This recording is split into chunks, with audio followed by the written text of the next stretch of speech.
오늘 은혜 받을 하나님의 말씀은 창세기 41장 37절로 40절까지 말씀입니다. 창세기 41장 37절로 40절 말씀을 한 절씩 교독하겠습니다. 바로와 그의 모든 신하가 이 일을 좋게 여긴지라.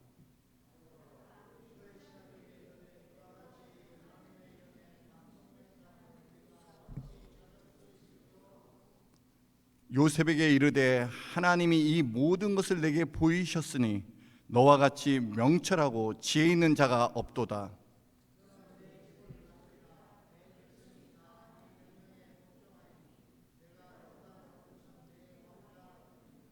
아멘.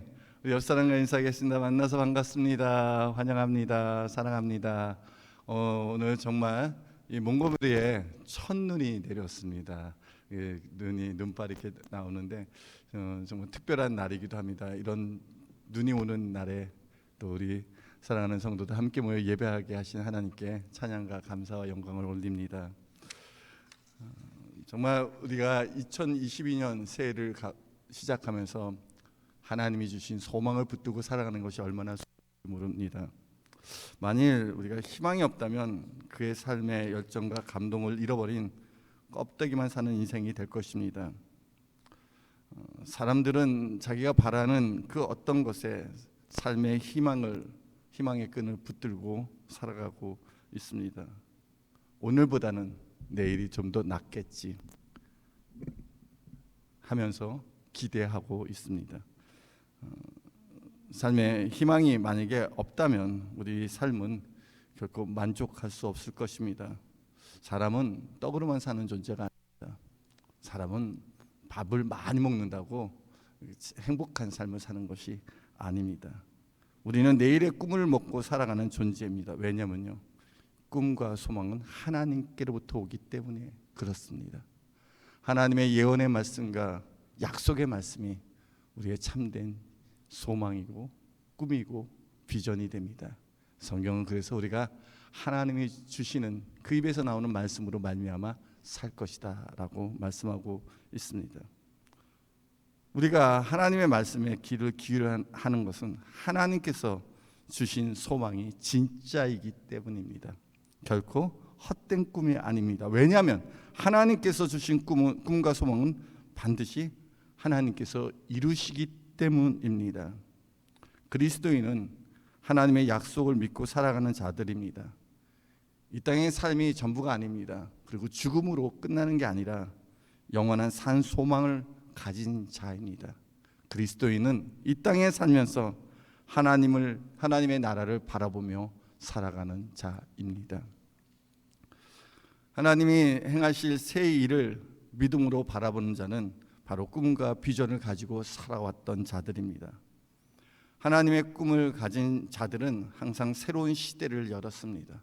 하나님께서 한 사람을 택하여 부르시고 그들에게 하나님의 말씀과 약속으로 비전을 주실 때 그들은 새로운 시대를 열었습니다. 아브라함이 그랬고요, 모세가 그랬습니다. 여호수아가 그랬고요, 사무엘이 그러하였고 또한 다윗이 그러하였습니다. 선지자들, 수많은 선지자들의 그 예언의 말씀대로 하나님은 새로운 일들을 시작하시고 이루셨습니다. 우리가 하나님이 하실 일들을 믿음으로 바라보고 비전을 갖는 것, 그것이 정말 꿈꾸는 자들입니다. 우리가 바라봐야 할 꿈은 하나님께서 그의 나라와 그의 영광을 위하여 행하실 일들을 바라보는 것입니다. 하나님께서 행하실 일들을 보는 거예요. 우리의 삶 속에, 나의 가정 가운데, 나의 인생 가운데, 내가 하는 사업 가운데, 직장 가운데, 그리고 우리 열림교회 가운데 하나님께서 행하실 그 크고 놀라운 일들을 믿음으로 바라보는 것, 그것이 바로 비전입니다. 요셉은 꿈꾸는 자였습니다. 형들이 그렇게 불렀어요. 꿈꾸는 자는 그의 별명입니다. 요셉의 꿈꿈은 그의 부모님과 형제들에게 말했습니다. 어느 날 요셉이 꿈을 꿨어요. 형들이 있는 곡식단들이 다 자기에게 절을 하더라는 겁니다. 그리고 또 어느 날 또 꿈을 꿨는데 그 꿈을 꾼 것을 또 부모님과 또 형들에게 또 얘기합니다. 아유 형님들 들어보세요. 하늘의 해와 달과 11별들이 내게 다 절하더이다. 이렇게 꿈에 대해서 이야기를 하였습니다. 이로 인해서 형들은 더욱 요셉을 시기하고 미워합니다. 가지나 요셉이 자기 아버지 야곱에게 특별한 대우를 받고 사랑받는 걸로 인해서 시기하였는데 또 꿈의 얘기를 하니까 더욱 미워할 수밖에 없었습니다. 요셉은 이렇게 말한 이유가 있었어요. 왜?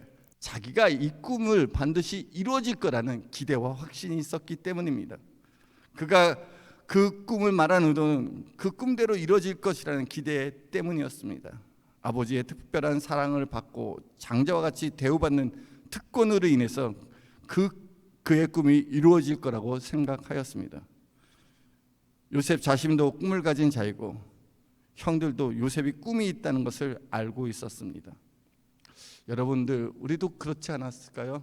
우리도 한때는 우리가 꿈을 갖고 있었어요. 우리에게도 요셉 같은 꿈이 있었어요. 내 삶이 누구보다도 잘 될 거라는, 우리 가정이, 우리 자녀가, 내 하는 직장이, 내 사업이 무엇보다도 번성하고 성공케 될 거라는 어떤 여러분들에게 주신 그런 꿈들이 있었어요. 다 인정해요. 너가 꿈을 갖고 그런 비전을 갖고 있었구나. 그리고 그에서 노력하고 있구나라는 것도 다 인정합니다. 근데 하지만 꿈을 꾼다고 그 꿈을 이루며 살아가는 자들이 많지 않습니다. 세상은 우리에게 주신 하나님의 꿈을 쉽게 이루어지도록 허락하지 않습니다. 우리가 꿈을 꿨다고 그 꿈대로 꿈을 이루며 소망을 갖고 살아가지 못할 때가 더 많습니다. 세상은 우리가 그 꿈을 이룰 수 있는가를 시험합니다. 한 번은 아버지가 요셉을 불러서 야 형들이 어떻게 양떼를 돌보고 있는지 도시락을 갖고 한번 형들을 찾아가라 하고 심부름을 보냈습니다. 근데 저기서부터 요셉이 오는 겁니다. 창세기 38장 19절 보니까 서로 이르되 꿈꾸는 자가 오는도다 하면서 서로 모의를 합니다. 자 그를 잡아 한 구덩이에 던지고 우리가 말하기를 악한 짐승이 그를 잡아먹었다 하자. 그러면서 뭐라고 말하는지 아세요? 그렇게 하는 이유가 뭘까요? 그의 꿈이 어떻게 되는지 우리가 볼 것이라 하는지라. 그를 잡아서 구덩이에 던져버리자. 그리고 아버지한테는 그가 짐승에게 잡아먹혔다고 하자. 그러면서 그들이 말해요. 자, 저 요셉이 말한 꿈대로 과연 이루어지는지 한번 우리가 보자. 그러면서 형들은 요셉의 꿈을 짓밟아 버립니다. 세상은 우리가 가진 꿈을 이루지 못하도록 끊임없이 방해합니다. 내가 뭔가 계획하고 뭔가 비전을 갖고 뭔가 소망을 갖고 도전해도 끊임없이 그것을 방해합니다. 그리고 옆에서 딴지를 겁니다. 네 꿈이 어디 잘 되는지 두고 보자. 너가 그렇게 말했다고 그런 삶을 살 거야? 너는 아무것도 아니야. 우리가 너를 가둬두고 너를 방해하면 너는 아무것도 아닌 존재가 돼 하면서 우리의 꿈들을 끊임없이 방해를 합니다. 그런데 중요한 거는 꿈은 인생의 실패 속에서 뿌리를 내립니다. 정말 꿈은요, 그 실패 속에서 깊은 뿌리를 내리는 것입니다. 나무가 심어질 때 그 뿌리를 내릴 때는 물이 없을 가뭄일 때 더 깊은 뿌리를 내립니다. 마찬가지로 우리의 인생에 시련이 찾아오고 실패가 찾아올 때 그때 내 꿈의 뿌리가 더 깊이 박히는 순간입니다. 한 번도 실패하지 않았다면 그는 진짜 꿈꾼 것이 아니라 허상이나 공상을 쫓아간 것입니다. 아니 우리가 상상만 하고 실천하지 않는 자는 결코 실패하지 않습니다. 그러니까 상상하는데 무슨 실패가 있습니까? 공상만 하는데 무슨 실패가 있겠습니까? 도전하지 않는데, 행동하지 않는데, 그 꿈을 위해서 실천하지 않는데 무슨 실패가 있었겠습니까? 그러나 정말 꿈을 꾸는 사람들은 실패를 두려워하지 않습니다. 실패는 성공의 어머니입니다. 하나님은 요셉의 기대와 완전히 반대로 이끄셨습니다. 요셉은 자기가 꿈을 이루어줄 아버지가 있었어요. 특별히 깊이 요셉을 사랑하였다 했던 그 야곱, 당신은 아버지가 족장이었어요.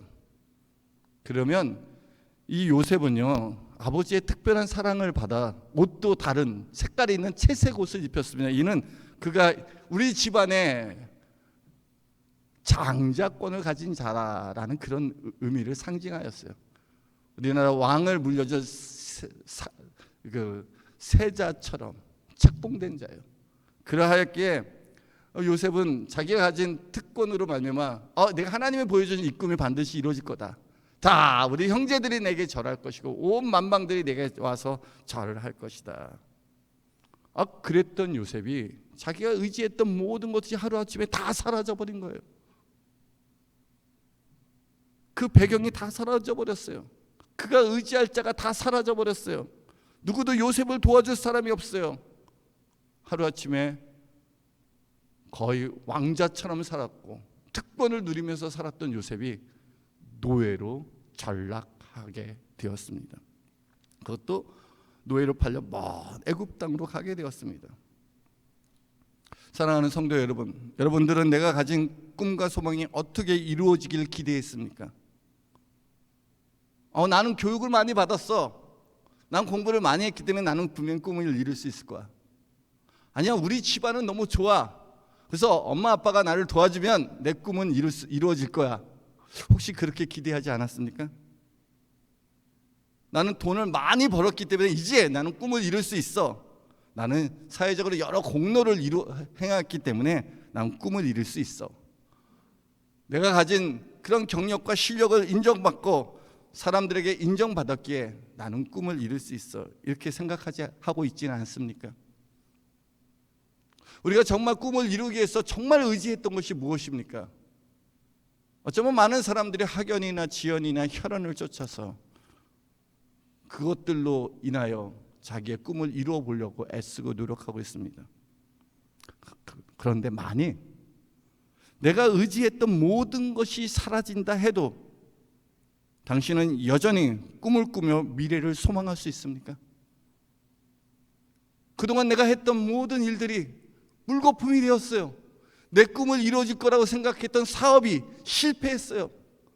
내가 꿈꿨던 그런 모든 일들이 갑자기 어느 날 병들어갖고 몸이 아파 병상에 누워있게 되었어요.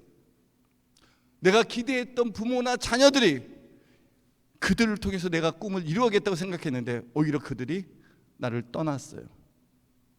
버림받았어요. 그럼에도 불구하고 여러분 꿈을 갖고 살았습니까?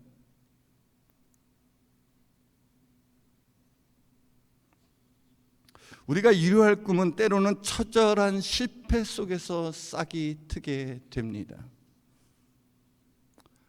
하나님이 주신 꿈의 목적은 나를 위한 것이 아니라 하나님의 나라와 그의 영광을 위한 것입니다.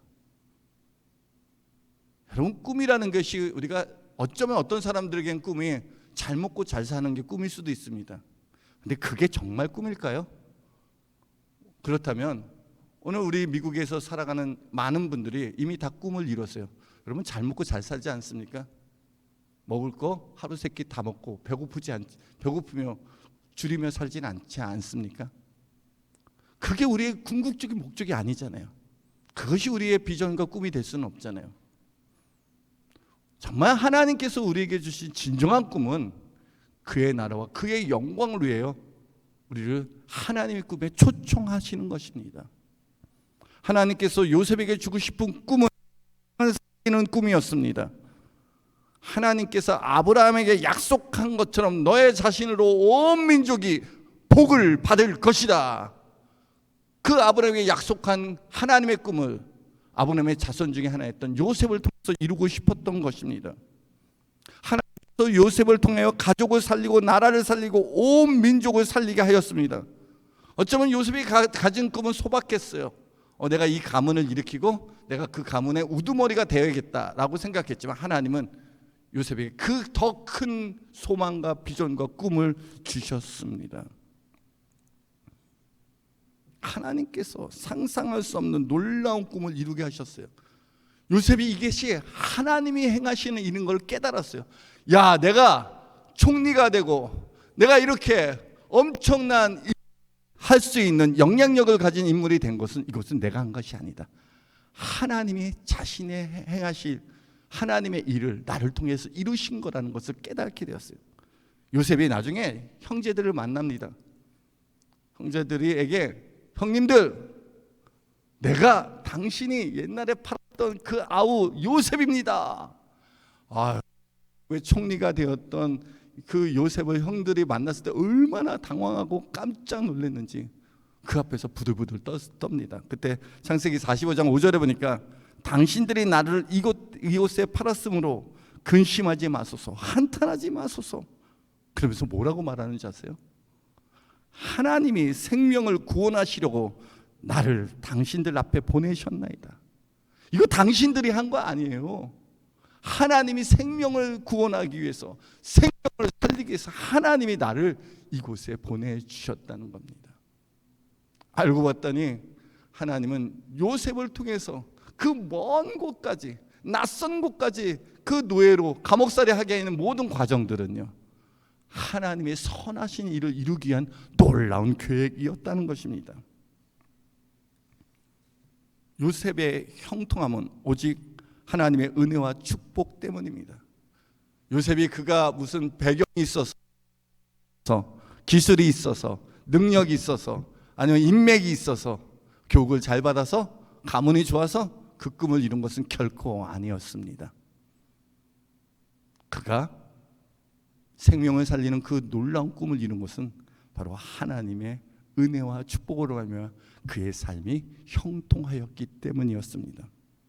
하나님은 요셉을 하나님의 능력으로 준비시키는 과정이 필요했습니다. 그것은 어떠한 상황이든 하나님과 함께하는 법을 배우는 것입니다.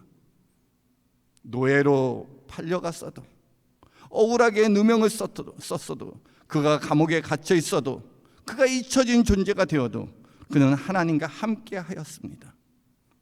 그의 인생의 가장 깊은 어둠 속에서 하나님이 하실 일을 보게 되는 능력을 갖게 되었어요. 그것은 하나님이 하실 일을 믿음으로 보게 되는 비전이었습니다.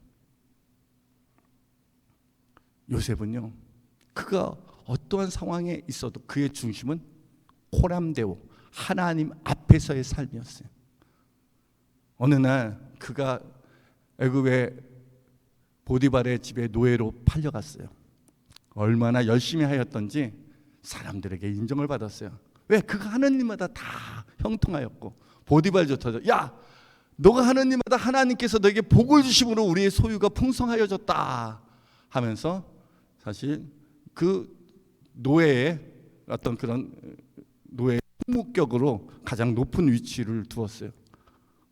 성공한 거죠. 노예로서 성공한 인생이에요. 어쩌면 그 요셉이 거기에 안주할 수도 있어요. 야, 나는 이제 애굽의 노예 와갖고 성공한 노예가 되었다. 나는 됐다. 그런데 그렇게 성공한 노예인 요셉에게 어려운 일이 찾아왔어요. 시험이 찾아온 것입니다. 보디발의 아내가 요셉의 매력에 빠져서 요셉을 유혹합니다. 그럴 때마다 요셉이 뭐라고 말합니까? 창세기 39장 9절에 보니까 보디발의 아내가 유혹할 때 내가 어찌 이 큰 일을 행하여 하나님께 득제하오리까? 하나님이 보고 계십니다. 내가 지금 하나님 앞에서 살고 있습니다. 나를 지금 나되게 하신 것은 하나님의 은혜, 하나님의 축복인데 내가 하나님이 보고 계시는데 내가 이렇게 큰 악을 행할 수 있겠습니까? 그럴 수 없습니다. 그리고 도망 나옵니다. 그 일 때문에 억울하게 누명을 써서 감옥에 갇힙니다. 이처럼 억울할 때가 어디 있겠습니까? 하나님의 뜻대로 살았는데, 하나님의 방법대로 살았는데, 어떠한 순간에서도 하나님을 경외하며 하나님 앞에서 코람대오의 신앙을 붙들고 살았는데 오히려 형통하기보다는 요셉의 생각입니다. 요셉의 생각은 오히려 이제 자기가 가졌던 노예로서 성공한 인생이 아니라 더 깊은 감옥에 갇혀버리게 되었습니다. 근데 성경은 뭐라고 하시는지 우리는 알죠? 하나님께서 요셉과 함께함으로 그가 형통하였더라. 우리의 생각과 하나님의 생각이 달라요. 우리는 망한 것 같아요. 우리는 실패한 것 같아요. 저 사람 실패했어. 저 사람 망했어. 이제 끝장이야. 아마도 요셉 주위에 있던 수많은 노예들과 요셉을 아는 사람들은 이렇게 말하겠죠. 아유, 안 됐어. 요셉 끝났어. 요셉 망했어. 그런데 하나님의 시각에서는 요셉은 형통의 길을 가고 있었던 것입니다. 요셉이 꿈을 해석하는 능력이 억울하게 옥살이하고 있는 그때에 드러나기 시작했습니다. 그 전에 무슨 요셉이 이렇게 꿈을 해석하고 누굴 도와주고 하는 일이 없었어요. 그런데 하나님께서 요셉에게 이 꿈을 해석할 수 있는, 다시 말해서 앞으로 하나님이 하실 일들을 믿음으로 바라볼 수 있는 그런 눈을, 그런 지혜와 명철을 그때부터 겸비케 하여 주셨다는 것입니다. 요셉의 인생의 가장 힘겨운 시간이었어요. 너무너무 힘겨운 시간이었어요. 하지만 그때가 하나님의 능력을 갖게 되는 순간이 되었습니다. 내 인생이 실패하고 깊은 수렁에 빠질 그때가 있습니다. 저도 청년 때 어떻게 보면 참 의지할 데가 없고 도울 자가 없는 그런 참으로 방황했던 그런 인생입니다. 그런데 청년 때 앞으로 내 인생이 왜 이렇게 힘들까 어려울까 하는데 그 시가 하나 있었습니다. 푸시킨이 지은 시. 그래서 갑자기 생각이 나갖고 하나 적어봤습니다. 삶이 그대를 속일지라도 슬퍼하거나 노여워하지 말라. 우울한 날을 견디면 믿으라. 기쁨의 날이 오리니 마음은 미래에 사는 것, 현재는 슬픈 것, 모든 것은 순간적인 것, 지나가는 것이니 그리고 지나가는 것은 훗날 소중하게 되리라. 푸시킨. 그땐 잘 이 시의 의미를 잘 몰랐지만 그냥 삶이 그대를 속일지라도 슬퍼하거나 노여워하지 말라는 첫 구절이 마음에 와닿았어요. 왜 그런 일이 정말 많았거든요. 정말 내가 기대하지 않았던 나쁜 일들이, 좋은 일이 아니라 나쁜 일들이 연거푸 생기니까 너무 실망하게 되고 슬퍼하게 되고, 슬픈 것으로 끝나는 게 아니라 내 안에 원망과 분노가 쌓여있는 나를 보게 되었어요. 그런데요, 이 또한 지나가고 있다는 것입니다. 이 날 동안 이러한 날들을 내가 어떻게 해석하고 바라보느냐에 따라서 내 삶의 미래가 결정되겠구나라는 생각을 하게 되었어요. 훗날 이런 날도 소중한 날이 되겠다. 내가 여기서 좌절하거나 포기하거나 쓰러지지 말자. 이 또한 지나가는 것이다. 고난의 시간이 결코 실패한 때가 아닙니다. 타상에 젖어있던 나의 삶의 이정표를 돌리는 겁니다. 만약에 그런 어려운 일이 없었다면, 그런 내 삶에 정말 견디기 힘든 고난이 찾아오지 않았다면 삶의 방향이 바뀌지 않았을 것입니다. 그런데 때로는 내가 감당할 수 없는 고난으로 인해서 하나님께서는 또한 피할 길을 내사 능히 감당케 하시는, 신뢰할 수 있는 믿부신 하나님이 되십니다. 하나님께서 우리가 현실에 안주해서 그냥 그렇게 살아가는 인생이 아니라 요셉을 그냥 야곱의 집에 둘 수도, 아버지 집에 둘 수도 있었고 그냥 보디발의 노예로 둘 수도 있었습니다.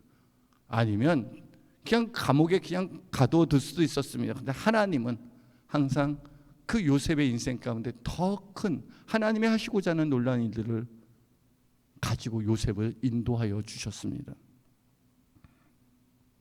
마찬가지로 우리 인생 가운데 우리가 때로는 우리 현실 가운데 찾아오는 고난과 시련과 역경들이 있습니다.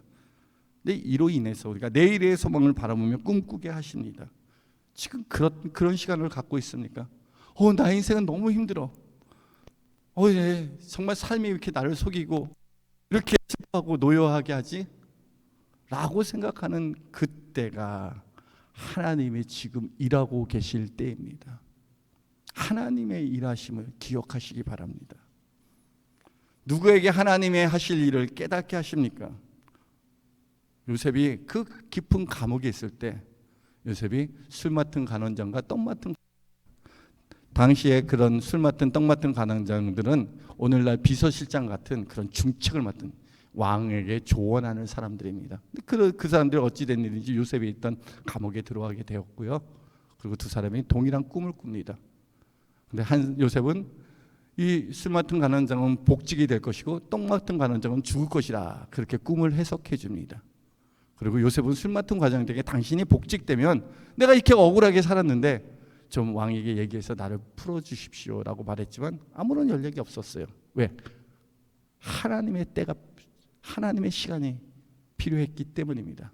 그때 어떤 일이 일어나냐면, 이제 술 맡은 관원장이 복직을 해서 왕 앞에서 이렇게 왕이 앞에서 같이 이렇게 이야기를 하는데, 왕이 꾼 꿈을 얘기합니다. 내가 꿈을 꿨는데 너무 이상한 꿈을 꿨다. 이 꿈을 해석할 자가 없다 하면서, 누가 이 꿈을 해석할 수 있겠느냐, 한번 찾아봐라. 당시에 애굽의 수많은 사람들도 그 꿈의 의미를 잘 몰랐습니다. 왕이 꾼 꿈은 2개의 꿈을 꿨습니다. 어느 날 봤더니 암소 7마리가 엄청나게 살이 푸둥푸둥 풍성한 암소 7마리가 나타나지만, 강가에서 나중에 또 완전 파리하고 흉악하고 바싹 마른 7마리 암소가 또 나타나는 꿈을 꿨습니다. 너무 이상했어요. 근데 또 꿈을 꿨는데, 이번에는 풍성한 이삭 7개의 단이 이렇게 싹 쌓여 있는 것들을 보게 됐습니다.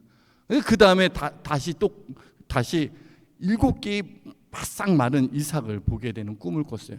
이 꿈이 보통 꿈이 아니구나 하고 이집트의 왕 파라오는 생각을 했습니다. 근데 아무도 바로의 꿈을 해석하지 못합니다. 세상 사람은 여전히 하나님의 하실 일을 깨달지도 알지도 못합니다. 그때 스마트 관원상이 내가 그때 왕이시여, 내가 감옥에 갇혔을 때 나의 꿈을 해석해서 그 꿈대로 되어진 그 청년이 있는데, 그 사람을 한번 불러보아서 한번 물어보면 어떨까요? 그러면서 감옥에 있는 요셉을 부릅니다. 왕 앞에 세우기 위해서 수염도 깎고 옷도 입히고, 그리고 왕 앞에 가서 이제 바로의 꿈을 해석해 줍니다. 25절 보니까요, 요셉이 바로에게 아뢰되 바로의 꿈은 하나입니다. 2개를 꿨지만 그게 다 같은 하나의 의미를 갖고 있습니다. 이는 하나님 그가 하실 일을 바로에게 보이심이니이다. 지금 요셉은요, 바로가 꾼 꿈이 어떤 꿈인지 분명히 말합니다. 그게 어떤 꿈이라고요? 하나님의 하실 일을 나타내신 거라는 겁니다. 하나님의 하실 일을 보인 것입니다. 오직 요셉만이 그의 꿈을 정확하게 해석합니다. 이 능력이 언제 만들어졌습니까? 감옥에 갇혀 있을 그때였습니다. 하나님께서 보여주신 꿈은 하나님이 하실 일입니다. 요셉은 하나님께서 속히 행하실 그 일에 대해 꿈의 내용만 해석하는 것이 아니라 해결할 수 있는 구체적인 방법을 제시합니다. 지금 보통 꿈만 해석해줘도 대단한 겁니다. 이 일이 이런 꿈입니다. 앞으로 이 의미는 7년의 풍년이 든 이후에 7년의 흉년이 듭니다. 이 일이 반드시 일어날 겁니다. 라고만 해석해도 대단한 겁니다. 그런데 요셉은 거기서 하나 더 나아갑니다. 그 꿈에 해결할 수 있는 방법까지도 제시를 합니다. 7년의 풍년 때 성읍마다 창고를 지어서 정말 그들의 5분의 1, 그러니까 약 20%를 거두어 보관하고 그것을 바로의 권위 앞에 두고 관리하면 7년의 흉년을 대비할 수 있습니다. 아무나 관리하는 게 아니라 이게 바로 당신이 직접 관리하세요. 이렇게 말합니다. 그리고 이것을 관리할 수 있는 지혜롭고 명철한 자를 택하여 그 사람으로 나라를 다스리게 하소서. 방법을 딱 제시를 합니다. 37절에 보니까 바로와 그의 모든 신하가 이 일을 좋게 여깁니다. 맞아. 하나님이 행하실 일들이 반드시 이루어질 건데 진짜 우리가 어디서 이렇게 지혜롭고 명철 있는 자를 찾을 수 있느냐? 네 말대로 그렇게 하자. 오늘날 우리 시대에 다가올 미래의 환란을 대비할 지혜롭고 명철한 자가 필요합니다. 오늘날 우리가 어떤 시대에 살아가고 있습니까? 앞날을 예측할 수 있는 코로나 시대에 살아가고 있습니다. 앞으로 경제, 문화, 사회가 어떻게 될지 모릅니다. 우리가 지금까지 안정적으로 살았던 모든 것들 하루아침에 붕괴될 수도 있습니다. 그동안 7년 동안 700년 동안 아니면 수십 년 동안 풍성하게 누렸다가 어느 날 갑자기 흉년이 찾아올 수도 있습니다. 고난의 때가 찾아올 수도 있습니다. 이때를 위해요. 미래에 다가올 환난을 지혜롭게 준비할 리더가 필요합니다. 유비무환이라고 하지 않았습니까? 세상은 여전히 지혜와 명철이 있는 자를 찾고 있습니다. 38절에 보니까 바로가 그의 신하들에게 이르되 이와 같이 하나님의 영에 감동된 사람을 우리가 어찌 찾을 수 있으리요. 요셉이 말하는 게 보통이 아니었어요. 사람들을 압도하고 있어요. 이 사람이 결코 죄수로서 감옥에 갇힌 자라고 상상할 수 없을 정도로 왕 앞에, 거기 수많은 대신들 앞에, 수많은 당대의 그런 학자들 앞에 요셉은 정확하게 하나님이 하실 일들을 제시할 때 깜짝 놀란 거예요. 사람들이 다 좋게 봤어요. 야, 이건 보통 사람이 아니다. 요셉이 그렇게 말하고 그렇게 제시하고 그런 지혜와 명철이 어디서부터 왔습니까? 요셉이 많이 배워서 그랬습니까? 학력이 좋아서, 능력이 있어서 그렇습니까? 그게 아닙니다. 우리가 너무도 잘 알듯 하나님께로부터 왔다는 것을 우리는 너무너무 잘 알 수 있습니다. 하나님의 영에 감동된 사람이 바로 지혜 있는 자입니다. 잠언은 지혜의 근본이 하나님을 경외하는 것이요 거룩한 자를 아는 것이 명철이라고 말씀하셨습니다. 지혜와 명철은 하나님께 속해 있습니다. 인생의 결정적인 순간에 하나님을 경외하고 그 앞에 무릎 꿇는 것이 바로 바라크 복입니다. 저는 우리 하나님을 경험하는 삶을 하면서 이제 계속해 성경을 읽고 성경에 있는 구절들을 카톡방에 이렇게 올립니다. 근데 제가 이번에 이렇게 창세기를 쭉 읽어가면서 깨달은 게 하나님이 복 주셨다는 말들이 창세기 곳곳에 계속 반복적으로 이어지고 있습니다. 하나님이 사람을 창조하시고 그들에게 복을 주셨더라. 복을 주셨더라. 복을 주셨더라. 그의 자손들에게 복을 주셨더라. 아브라함에게 복을 주셨더라. 이삭에게 복을 주셨더라. 야곱에게 복을 주셨더라. 이런 복 주시는 것들이 계속 이어져 나가요. 그래서 찾아봤어요. 하나님이 주신 복은 과연 어떤 복인가? 근데 하나님이 그때 성경은 히브리어로 그 복이라는 단어가 바라크라는 단어를 사용합니다. 이 바라크라는 단어는요, 복 주시는 하나님께 있는 게 아니라 복 받는 자의 자세를 말하고 있는 겁니다. 이 바라크는 무릎 꿇다라는 의미예요. 하나님은 복 주시는 하나님입니다. 누구에게나 하나님을 경외하고 그 앞에 회개하고 무릎 꿇는 자들에게 복 주시는 하나님이십니다. 요셉이 그렇게 억울한 일이 당하면요, 우리는 생각해보면 나 같으면 하나님 원망했을 거야. 하나님 이게 뭡니까? 내가 그동안 참고 또 참고 열심히, 그래도 하나님이 날 도와주는 것 같아서 열심히 노예로서 열심히 살아서 이제 성공했는데 이게 억울하게 내가 옥살이 살아고 이게 뭡니까? 하면서 더 이상 하나님 앞에 무릎 꿇지 않고 내 고집 내 방대로 방탕하면서 좌절하면서 절망하면서 살았을 수 있었을 것입니다. 그런데 하나님이 그 요셉을 훈련하고 또 훈련하고 또 훈련하며 연단의 시간을 갖는데, 그럴 때마다 그는 하나님 앞에 무릎 꿇었습니다.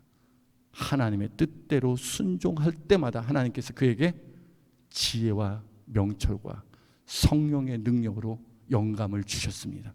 하나님의 영에 감동한 사람, 하나님이 하시는 일을 비전으로 바라보는 사람으로 만들어 주신 것입니다. 하나님이 하실 일을 구하고 하나님의 영에 감동된 자가 필요합니다. 39절에 보니까 요셉에게 이르되 하나님이 모든 것을 내게 보이셨으니 너와 같이 명철하고 지혜 있는 자가 없도다. 야, 너 같은 사람 없어. 너처럼 하나님의 마음을 아는 사람이 없어. 하나님이 하실 일을 아는 사람이 없어. 넌 보통 사람이 아니야. 세상을 살리고 구원한 자가 과연 누구입니까? 어두운 세상의 진정한 소망의 빛은 우리 주 예수 그리스도 안에 있습니다. 생명을 살리고 생명을 구원하는 선하신 일을 완성하신 분이 우리 구주 예수 그리스도이십니다.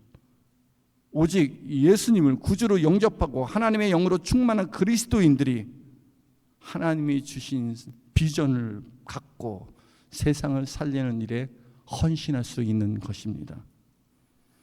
바로가 하나님의 영에 감동된 사람을 찾고 있었던 것은 하나님이 보여주신 문제를 해결할 수 있는 능력이 없었기 때문입니다.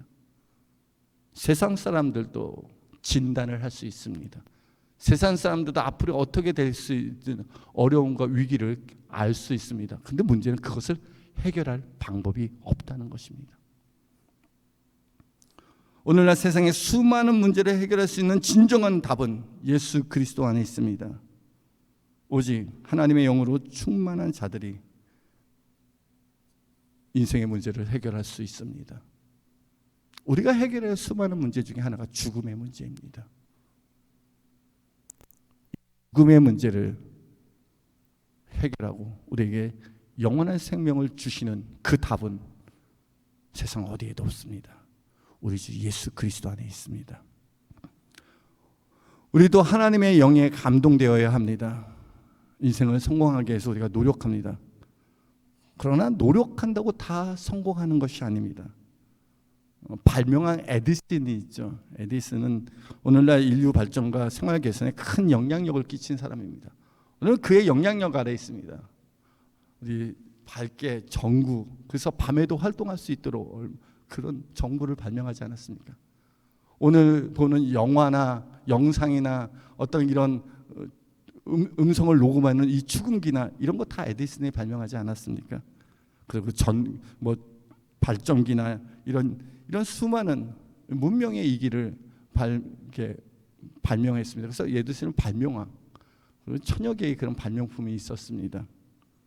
근데 에디슨이 어느 날 기자하고 대답합니다. 근데 그 기자가 이런 기사를 씁니다. 에디슨의 말을 이용하면서 천재는 1%의 영광과 99%의 노력으로 이루어진다라고 말했다는 것입니다.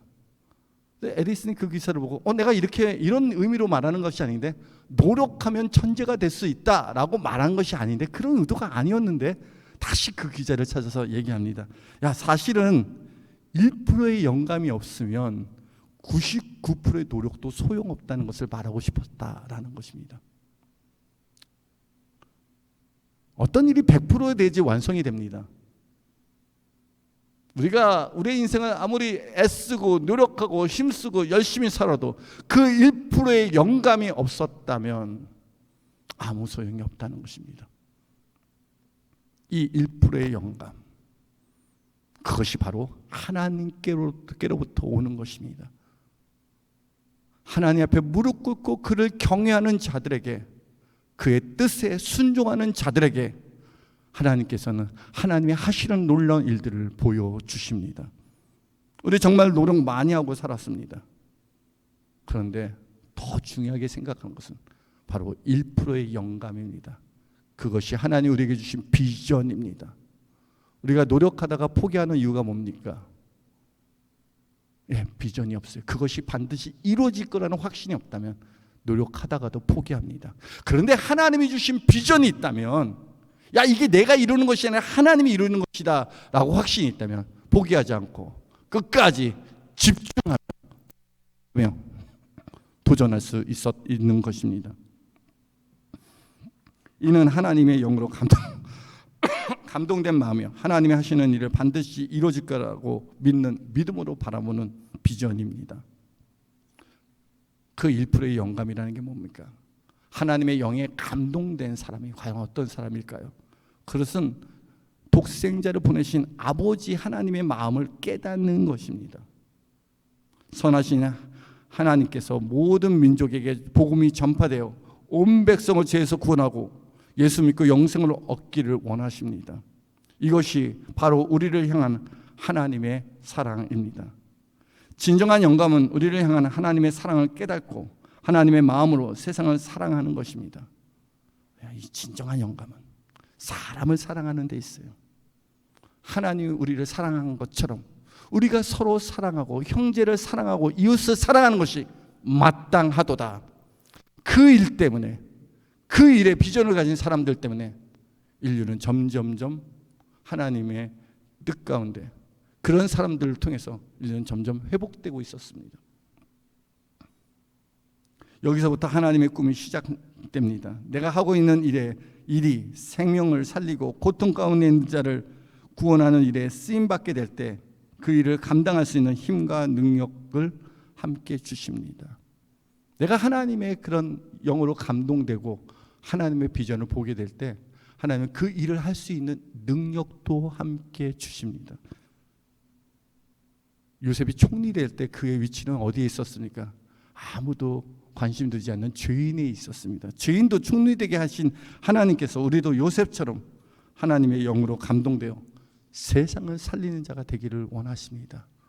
우리가 가져야 할 꿈, 우리 삶 속에 하나님의 하시는 일들을 바라보고 그 일이 이루어지기를 믿음으로 바라보며 선포하는 우리 모두가 되기를 주님의 이름으로 축복합니다. 이 시간 우리 함께 기도하기 원합니다. 하나님, 내게도 영감을 부어 주옵소서. 내게도 성령으로 감동되게 하옵소서. 하나님이 주신 비전을 바라보며 살게 하여 주시옵소서. 내가 환경 때문에, 상황 때문에 때로는 원망하고 불평하고 좌절하고 포기한 일이 너무너무 많았습니다. 하지만 하나님, 하나님의 비전을 보게 하여 주시옵소서. 하나님께서 행하실 일들을 바라보며 끝까지 믿음으로 붙들게 하여 주시옵소서. 내 힘과 내 능력이 아니라 하나님의 힘과 능력으로 감당케 하옵소서. 주님, 내게도 그런 꿈을 주시옵소서. 내게도 하나님이 흔들리지 않는 그런 하나님이 행하실 일들을 바라볼 수 있는 비전을 내게도 허락하여 주옵소서. 이를 행하는 여호와, 그것을 지어 성취하시는 여호와가 말씀하십니다. 너는 내게 부르짖어 기도하라. 그래야만 내가 내게 크고 비밀한 것들을 보이리라고 말씀하십니다. 하나님께서 응답하시고 우리에게 크고 비밀한 것들을 보여주시길 원합니다. 2022년 우리 가정 가운데, 교회 가운데, 여러분의 직장과 사업 가운데, 나라와 민족 가운데 하나님이 하시는 놀라운 일들이 이루어지게 하여 주시옵소서 라고 우리 다 같이 동성으로 기도하겠습니다.